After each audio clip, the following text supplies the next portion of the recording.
고대의 건국 이야기에는 모두 유사점들이 있습니다. 그 중에서도 오늘의 이야기는 고대 로마, 고대 이집트, 고대 이스라엘 세 가지 이야기들을 간략히 다뤄보면서 그 내용의 특이한 점이 무엇인지 보려고 합니다. 그럼 우선 고대 로마 이야기부터 시작해 볼까요? 트로이아 전쟁의 영웅인 아이네아스의 후손은 고대 라틴 도시 중 하나인 알바론가라는 지역에 정착하여 살았습니다. 그러던 중 누미토르와 아몰리우스라는 형제가 있었는데 그들은 씨족의 상속권을 놓고 다툼을 벌이게 되었습니다. 이들 형제 중 상속 권리는 마지인 누미토르였는데 동생인 아몰리우스가 누미토르의 장자권을 무시하고 무력을 써서 씨족의 우두머리가 되었습니다. 게다가 형에겐 딸이 하나 있었는데 그 이름은 레아 실비아였습니다. 아몰리우스는 자신의 조카이자 형의 딸인 그녀를 베스타 신전의 제사장으로 만들어 버렸습니다. 그 이유는 제사장이 되려면 결혼을 못하게 되며 그로 인하여 장자인 형 누미토르의 가계에 대한 씨를 말리려고 하였던 것이죠. 그렇게 베스타 신전의 제사장이란 직분은 종교적 위치 덕분에 사회에서는 매우 존경받는 사람이었지만 그녀는 평생 동정과 신전의 불을 지킬 의무가 있었기 때문에 처녀로서 살아가야만 했습니다. 그런데 제사장이 된 레아 실비아는 그들의 신에게 헌정된 신성한 숲에서 그녀를 방문한 신을 만나게 되었고 그 후에 그녀는 잉태를 하게 된 것이죠. 처녀가 신을 만난 후에 잉태하게 된 사실을 알게 된 아몰리우스 왕은 그녀가 잉태한 자식들이 자신의 통치에 위협이 될 수 있다고 판단했고 그들을 죽이라고 명령했습니다. 그 사실을 알게 된 레아 공주이자 제사장은 자신의 쌍둥이 자녀를 바구니에 담아 살아남기를 기원하며 데베레강으로 떠나보냈고 비탄에 젖은 그녀는 그만 강물에 뛰어들어 자살하고 말았습니다. 그러나 바구니에 담긴 쌍둥이는 강을 지배하던 티베르누스 신에 의해 구원을 받았던 것인지 놀라운 일이 벌어졌습니다. 마침 근처에서 서성거리고 있던 늑대 어미는 칭얼거리는 아이들을 발견했고 그들에게 자신의 젖을 물렸으며 한편으로는 딱따구리가 다른 먹을 것도 가져다 주었습니다. 그렇게 살아남게 된 쌍둥이는 우연히 양치기 파우스 툴루스에게 발견이 되어 몰래 키워졌습니다. 그 후 시간은 흘러 그들은 그들의 진정한 정체를 모른 채 양부와 함께 양떼를 돌보며 자랐고 그들은 로물루스와 레무스로 불렸습니다. 시간이 지남에 따라 그들은 타고난 능력으로 인해 그 지역의 리더가 되었고 많은 지지자들을 끌어들였습니다. 그러나 결국 그들을 매우 수상히 여긴 누미토르와 아몰리우스의 지지자들에 의해 논쟁에 휘말리게 되고 말았던 것이죠.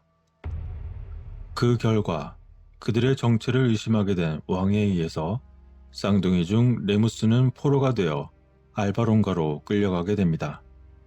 한편 로물루스는 자신의 형제를 구출하기 위해 사람들의 도움을 받아 왕의 도시로 출발하기 위한 준비를 했습니다. 이러한 과정에서 마침내 그들은 자신들의 과거를 알게 되었고 자신들의 할아버지인 누미토르와 힘을 합쳐 그를 왕위에 다시 올리는데 성공하게 됩니다.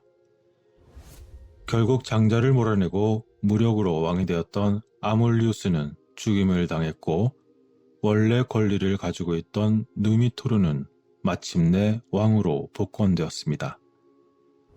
그 후 쌍둥이는 그들만의 도시를 건설하기 위해 7 언덕이 있는 지역에 도착한 후 그들은 어떤 언덕을 지을 것인지에 대해 의견이 서로 엇갈렸습니다. 그러나 둘은 서로 선호하는 지역이 달랐고 결국 그들은 신들의 승인을 구하기로 합의했습니다. 레무스는 처음에 6마리의 상서로운 새를 보았지만 얼마 지나지 않아서 로물루스가 자신이 12마리를 보았고 따라서 자신이 신의 승인을 얻었다고 주장했습니다. 그들은 그렇게 서로의 결과에 의의를 제기하게 되었으며 그러던 가운데 레무스는 로물루스의 새로운 도시를 모욕하게 됩니다.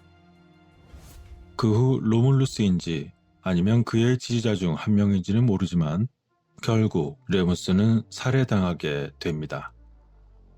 그렇게 레무스가 죽은 후에 로물루스는 계속해서 자신이 원하는 대로 로마시와 그 제도 그리고 정부, 군사 및 종교적 전통을 세웠고 7개의 언덕에 도시를 건설하여 그렇게 고대 로마가 탄생했다는 전설입니다. 그럼 이번엔 이집트로 넘어가 보겠습니다. 여기서도 몇 가지 다른 이야기들이 있지만 대표적인 이야기를 하자면 다음과 같습니다.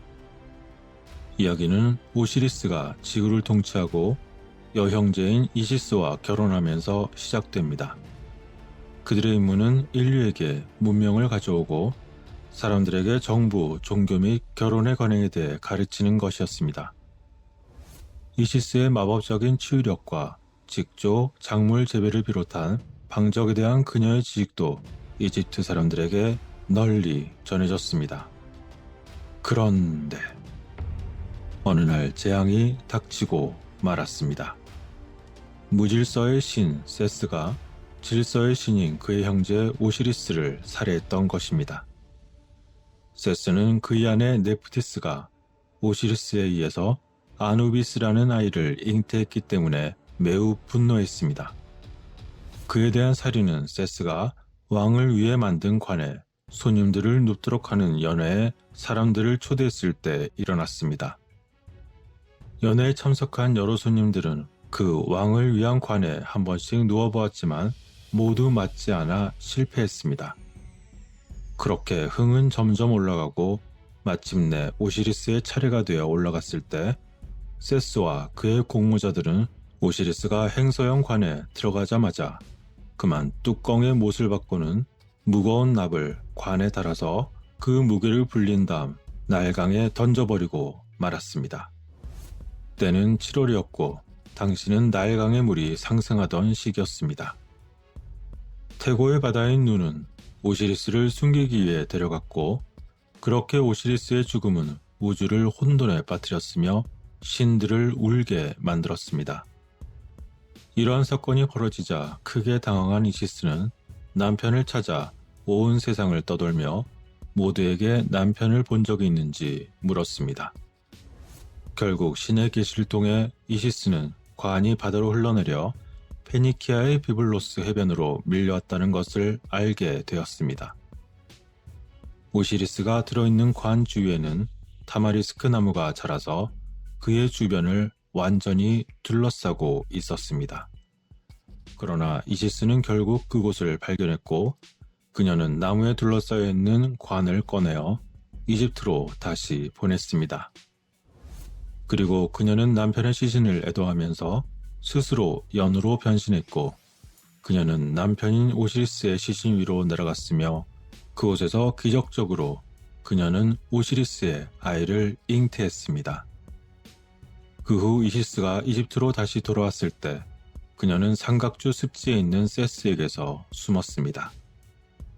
그러던 어느 날 세스는 자신이 없앴다고 생각한 오시리스의 관을 발견하고는 몹시 화가 나서 그의 몸을 다시 14개의 부분으로 절단하여 온 땅에 흩뿌렸습니다. 그러나 이시스가 그 사실을 다시 알게 되었고 그녀는 남편의 난근을 제외한 모든 신체를 다시 찾았으며 도저히 찾을 수 없었던 난근은 그녀가 새롭게 재구성하여 만들었습니다. 그리고 그녀는 귀중한 기름을 다시 재구성한 오시리스의 몸에 바르고는 처음으로 방부제 처리를 행했습니다. 그렇게 함으로써 그녀는 오시리스를 영생으로 회복시켰고 그 후 오시리스는 계속해서 죽은 자의 땅에 살면서 죽은 자들의 심판을 관장하게 되었습니다. 한편 이시스는 세스에게 자신과 오시리스와의 관계로 발생한 임신을 숨기려고 했습니다. 지혜의 신이었던 토트는 세스가 그 사실을 알게 되면 그녀의 아이를 죽이려고 할 것이 분명했기 때문에 그녀에게 도망치라고 조언해 주었습니다. 따라서 그녀는 습지로 도망쳤으며 그곳에서 아들 호루스를 낳았습니다.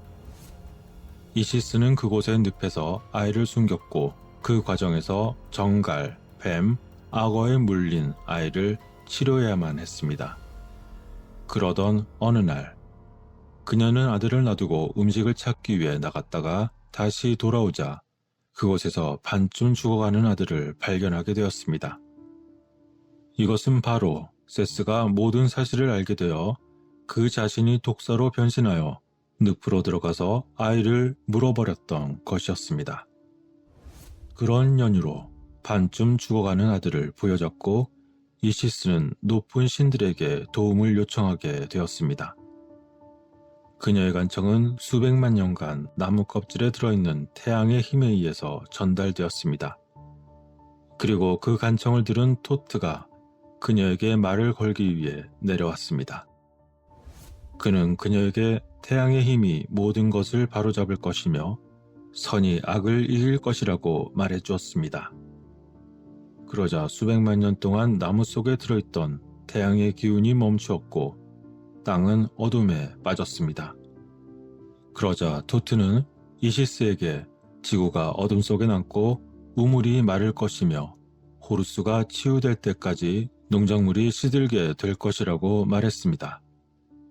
그리고 태양의 이름으로 호루스의 몸에서 독을 쫓아내고 아이를 치료했던 것이죠. 그런 일이 생기고 습지대 사람들은 이시스의 아들이 회복된 것을 매우 기뻐했습니다. 그리고 호루스는 지상에서 태양의 대표자이자 파라오의 전형이 되었습니다. 이제 파라오를 해로서 보호하고 그를 사랑하고 존경하는 것이 백성들의 의무가 되었습니다. 그렇지 않으면 세계 질서가 무너지고 사람들이 멸망할 것이기 때문이었습니다.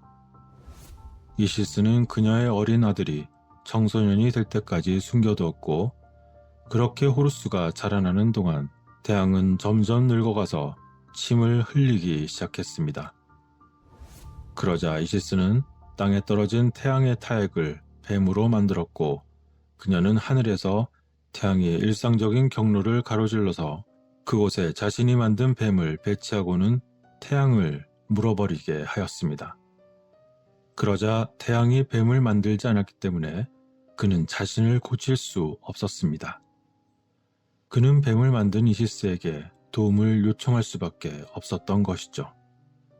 하지만 그녀는 그가 그녀에게 자신만의 비밀스러운 이름을 밝히지 않는 한 그녀는 아무것도 치료해 줄 수 없다고 그에게 말했습니다. 그렇게 그녀는 태양의 비밀스러운 이름을 알게 됨으로써 그 태양의 능력에 대한 지식을 얻게 될 것임을 알고 있었던 것이었죠. 태양은 이것이 자신이 치료될 수 있는 유일한 방법임을 깨달았습니다. 어쩔 수 없이 태양은 다른 신들로부터 숨어 자신의 비밀스러운 이름이 그의 가슴에서 그녀의 가슴으로 직접 전달되도록 하는 방식으로 그녀에게 자신의 진정한 이름을 알려주었습니다. 그렇게 해서 이시스는 그의 이름을 드디어 알게 되자 그녀의 아들 호루스를 제외하고는 누구에게도 그 이름을 공개하는 것을 금지하였습니다. 따라서 창조자의 최고 권력과 능력인 태양의 눈은 바로 호루스에게 주어졌고 그 후 태양의 눈은 여러 시대를 거쳐 후임이 되는 파라오에게 주어졌습니다. 그리하여 태양의 눈은 호루스의 눈으로 알려지게 되었던 것입니다. 호루스가 젊은 성인이 되었을 때 그는 그의 삼촌 세스와 신이 임명한 이집트의 합법적인 통치자가 과연 누구인지를 가리기 위해 싸웠습니다. 이어진 치열한 전투에서 호루스는 세스의 난근을 거세했고 세스는 호루스의 태양의 눈이 아닌 약한 눈이었던 달의 눈을 찢어버리고 말았습니다. 그리고는 그들의 분쟁을 해결하기 위해 신들의 법정이 열리게 되었고 결국 호루스는 하부 이집트를, 세스는 상부 이집트를 통치하기로 결정되었습니다. 그러나 이것은 나중에 정상적으로 반영되지 않았으며 마침내는 호루스가 이집트의 두 땅의 왕이 되었고 세스는 태양이 이동하는 뱀머리에 서서 수호자의 역할만을 맡을 수밖에 없었습니다. 그렇게 호루스는 왕권을 가진 신이 되었고 후세 파라오는 아그리긴 신이었던 호루스의 혈통을 이어갔던 것입니다. 여담으로써 호루스의 아버지인 오시리스가 통치한 시기는 학자들마다 서로 다르지만 대략 기원전 5500년에서 3100년 정도에 살았고 그의 키는 대략 4.7m 정도였다고 추정하고 있습니다. 자, 그럼 이제 세 번째로 모두들 잘 아시는 모세의 이야기로 넘어가 보겠습니다. 모세는 유대교에서 가장 중요한 예언자로 여겨집니다. 기독교, 이슬람교, 드루즈 신앙, 기타 아브라함계 종교의 성경과 꾸란에 따르면 모세는 토라 성서의 처음 5권의 저자로 여겨지고 있습니다.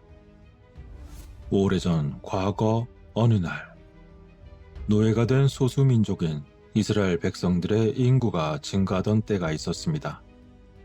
그 결과 이집트의 파라오는 증가하는 이스라엘의 백성들이 혹시나 이집트의 적들과 동맹을 맺지 않을까 걱정하게 된 시기가 되었던 것이죠. 바로 그 시기에 모세가 태어났습니다. 그런데 아니나 다를까 파라오가 이스라엘 인구를 줄이기 위해서 갓 태어난 히브리 소년들을 모두 죽이라고 명령했습니다. 아들을 잃을까봐 너무나 두려웠던 모세의 어머니 요게벳은 갓 태어난 아들을 3달 동안 숨기면서 위험하지만 어쩔 수 없는 계획을 세웠습니다. 그녀는 갈대로 만들고 역청으로 방수 처리한 작은 바구니에 자신의 아기를 태워서 나일 강가에 띄웠던 것이죠. 그리고 모세의 누나 미리암은 파라오의 왕실의 여인이 목욕하는 곳으로 그 동생이 들어간 바구니가 도착한 것을 지켜보고 있었습니다. 파라오의 딸이었던 비티아 여왕을 통해 아이는 나일강에서 태어난 아들로서 그녀에게 입양되어 이집트 왕실에서 곱게 자랐습니다. 그러던 어느 날 성장한 모세는 히브리 사람을 때리던 애굽의 사람을 죽이는 일이 발생하였습니다. 또한 자신의 정체를 알게 되면서 결국 홍해를 건너 멀리 도피하여 그곳에서 신의 계시를 받게 됩니다. 하나님은 모세를 다시 애굽으로 보내어 이스라엘 백성을 노예 상태에서 해방시키라고 요구했습니다. 그리고 모세가 말을 잘 못한다고 해서 하나님이 그의 형 아론을 그의 대변인이 되게 하였습니다. 그러나 파라오는 이스라엘 백성의 해방을 거절하였고 그러자 그 후 10가지 재앙이 벌어지고 말았던 것입니다. 그렇게 재앙이 벌어지고 온통 난장판이 된 이후에야 더 이상 버티기 힘들었던 파라오는 모세의 조건대로 이스라엘 백성을 출애굽시켜 이집트에서 나가는 것을 지켜볼 수밖에 없었고 그들은 홍해를 건너게 됩니다. 그 모세는 시내산에서 십계명을 받게 되었으며 40년 동안 광야를 방황하다가 약속의 땅이 보이는 느보산에서 120세로 추정되는 나이에 사망했습니다. 일반적으로 모세는 기원전 13세기에 모세 또는 모세와 비슷한 인물이 존재했을 가능성을 유지하면서 전설적인 인물로 간주됩니다. 이와 같은 이야기가 담겨있는 3가지 이야기들 외에도 고대 문헌에서 적의 위협으로 인식된 한 사람이 버려졌다가 나중에 신의 개입이나 다른 세상의 상황에 의해서 다시 되살아났다는 여러가지 이야기를 증언하고 있습니다. 그리고 이와 비슷한 맥락의 약 30여 개의 이야기가 고대 메소포타미아, 가나안, 그리스, 이집트, 로마, 그리고 인도 등의 문헌에 남아 있습니다. 게다가 그 중에서도 사르곤 탄생 전설로 알려진 메소포타미아의 작품은 성경의 이야기와 가장 놀라운 유사점을 제공하기도 합니다. 기원전 2000년경에 여러 수메르 도시 국가를 통치한 사르곤 대왕의 탄생 이야기와 관련이 있습니다. 대략 그 이야기는 다음과 같습니다. 당시 어린 소녀는 큰 위험 속에서 태어났습니다. 그의 어머니는 대제사장이었고 그는 사생아였습니다. 결과적으로 그의 어머니는 그를 갈대 바구니에 담아 강에 표류시켰고 소녀는 키시 마을에서 아키라는 정원사에 의해 구조되었고 양육되었습니다. 그리고 그는 차후에 여신 이시타르가 그에게 관심을 가져서 그를 왕권의 길로 인도할 때까지 자신을 구하고 키워준 정원사인 아키를 섬기면서 겸손한 정원사로 자라났습니다. 간략하게 말씀드렸지만 이러한 이야기들로 미루어볼 때 일부 사람들 또는 많은 사람들은 모세 탄생에 관한 성서의 이야기가 많은 비슷한 이야기들로부터 짬뽕이 되어 나온 것이라고 생각하는 경우도 있습니다. 그렇다면 고대 로마 신화는 모세를 모방한 것일까요? 아니면 사르곤을 모방한 것일까요? 또한 모세 이야기는 사르곤의 탄생 전설에 근거한 것일까요? 그러나 모세 이야기가 그토록 편하게 모방되었을 가능성은 생각보다 높지 않을 수도 있습니다. 그 하나의 예로 사르곤 대왕에 대한 고대 수메리의 설명에서는 그의 일생으로 거슬러 올라가지만 그의 탄생에 대한 전설적인 설명은 기원전 626년에서 539년에 단편 4개로만 알려져 있습니다. 그리고 신아시리아 시대의 아수르 왕은 사르곤 2세라는 이름을 사용했고 기원전 722년에서 705년에 그의 이름을 딴 사람에 대한 전설을 쓰라고 그가 직접 명령했을 가능성이 매우 큽니다. 그렇게 함으로써 그는 자신을 고대의 영혼과 연결시키고 자신을 다시 부활한 사르곤의 형상으로 보이게 함으로써 칭송받았을 것입니다. 이것은 출생에 대한 전설이 모세의 성서 이야기 이후에 선전의 목적으로 구성되었음을 시사하는 것이기 때문이죠. 이러한 비슷비슷한 전설의 이야기들은 한 가지의 공통점을 가지고 있습니다. 그것은 바로 전설 속에 나오는 버려진 아이에 대한 주제가 고대인들에게 매우 대중적인 문학적 전략이었음을 보여주는 것이죠. 그들은 그 이야기들을 어쩌면 운명이나 신의 은총을 얻게 한 후에 세속적인 사회의 인물을 소개하는 데 사용했을 수 있습니다. 이러한 이야기들의 공통적인 특징은 고대의 청중들이 그 이야기의 중심 인물을 동일시하고 그의 업적에 대한 존경심을 키우는데 매우 큰 도움이 되었기 때문이죠. 그런데 모세의 이야기는 그와는 좀 다릅니다. 모세는 이집트인들에게 신과 같은 존재인 파라오의 집에서 잠시 은총과 보호를 받는 것처럼 보이지만 그의 삶은 놀라운 전환점을 맞이했던 것이죠. 그는 파라오가 자신을 죽일까봐 두려워서 이집트 왕국을 떠나게 되고 거기에서 이야기가 다시 반복되는 것입니다. 광야에서 모세에게 야훼가 나타나셨고 그는 모세에게 자신의 대변자 역할을 하고 그의 백성을 이집트에서 인도라고 했습니다.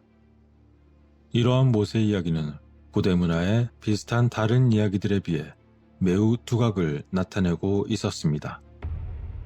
그 이유는 그가 다른 이야기들에서 나오는 선택된 인물들처럼 승승장구하는 것이 아니라 구원을 받고 가난하게 되었음에도 다른 사람들을 구원으로 인도할 수 있기 때문이었습니다. 그는 선택된 영웅의 새로운 원형처럼 보였습니다. 그는 오직 다른 사람의 이익을 위해서만 존재하였고 그의 이야기는 세상 왕국의 이야기에 반대하여 하나님의 왕국을 위한 놀라운 일을 했던 것이죠. 따라서 그의 가치는 일반적인 사람들의 상식과 매우 달랐던 것입니다. 물론 오늘 소개해드린 로물루스와 레무스 그리고 오시리스, 모세에 대한 이야기는 모두 공통된 요소가 있습니다. 고대인을 둘러싼 이야기들은 어째서 위협적인 상황을 피하기 위해 강 위에 떠다녀야만 했고 나중에 백성의 지도자들이 된 자들이 당시에는 박해를 피하기 위해 모두 강으로 보내진 것이 우연의 일치였다고 보기 힘들 수도 있기 때문입니다. 이 모든 것들은 몇 가지 세부 사항을 제외하고 이러한 이야기의 시작은 서로 동일합니다. 남성을 위협하는 악당이 있고 어떤 식으로든 그들은 강으로 보내집니다. 그리고 강둑에서 기다리거나 찾는 사람들은 강에서 그들을 회수하게 됩니다. 그러나 이것은 유사점이 끝나는 곳이기도 합니다. 각각의 이야기의 끝이 서로 매우 다르다는 사실에도 불구하고 이야기 중에 매우 유사한 세부 사항에 일반적으로 집착하는 것일 수도 있기 때문이죠. 그렇다면 그 원인은 과연 무엇이었을까요?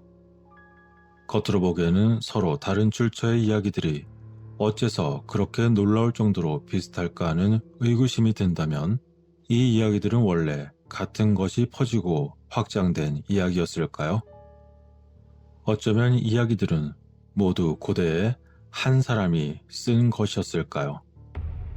아마도 로마의 서기관들은 로마인들이 이집트인들과 많은 접촉을 했기 때문에 이 이야기를 당시에 알았을 것입니다.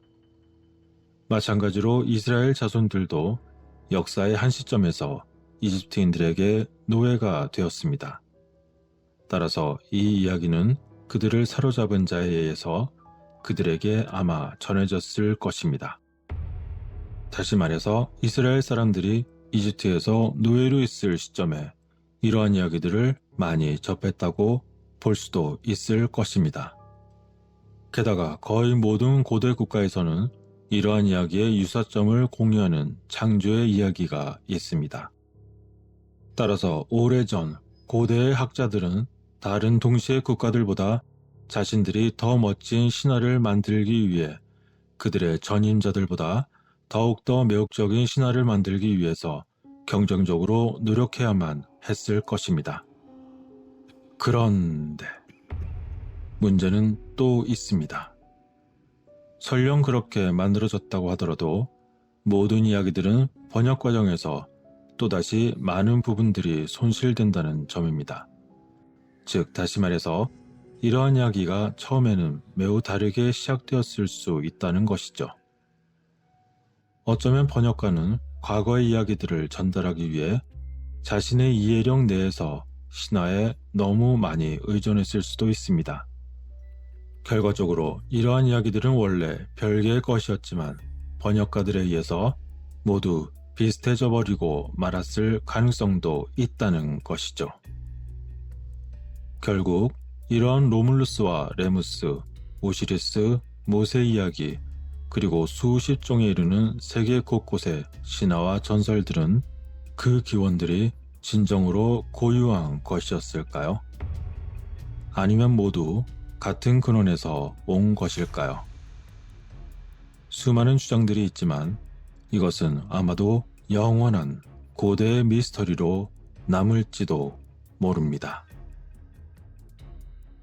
오늘의 이야기는 여기서 줄이도록 하겠습니다. 그 무엇을 상상하던 모든 판단은 여러분들의 몫입니다. 끝까지 시청하시고 구독과 공유, 추천하신 모든 분들께 깊은 감사를 드립니다.